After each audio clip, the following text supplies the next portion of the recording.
कभी भी किसी से मोहब्बत की है ना तो हमारा चैनल जरूर सब्सक्राइब कीजिएगा और हाँ इस बेल आइकन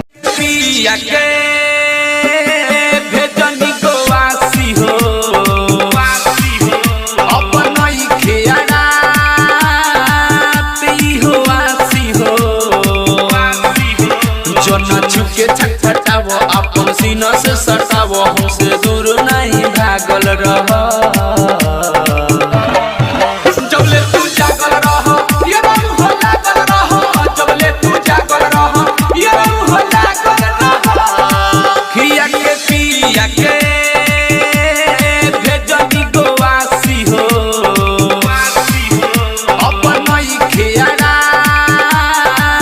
पी हो आसी हो चुके छटपटावो अपन सीना से सटावो हमसे दूर नहीं भागल रह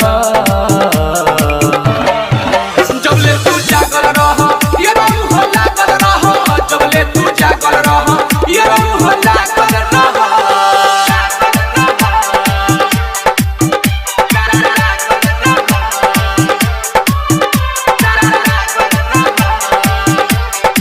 Recording by RRT Digital Recording Studio, Chhadadanu. जबले तू जागल रह ये रहू हो लागल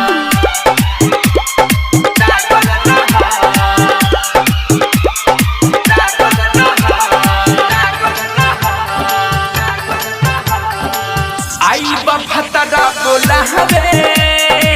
भोरे में हम चले जाए कोरा में तोहरा सुतेला यार हो हम गल जाए हाँ हाँ आई बफतरा बोला हवे भोरे में हम चल जाए कोरा में तोहरा सुतेला यार हो हम गल जाए रात भर लबान काट दो नचानी पजवे में जातल रह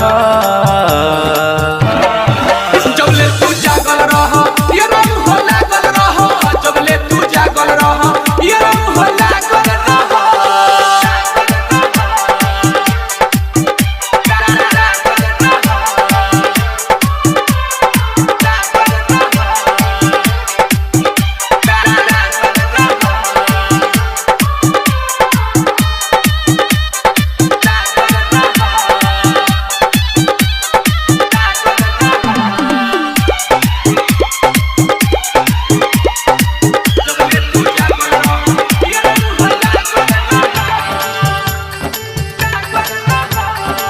गाजने कबले अशोक हो यब तोहरा से भेंट हो अजय चंद सबर चूस बुझ के होठ चपलेट हो सुना ना हाँ हाँ गाजने कबले अशोक हो यब तोहरा से भेंट हो अजय चंद सबर चूस बुझ के होठ चॉकलेट हो सुन सुन ऋषि राज आज बनल बा मिजाज जन ठंडा हो खता तल रह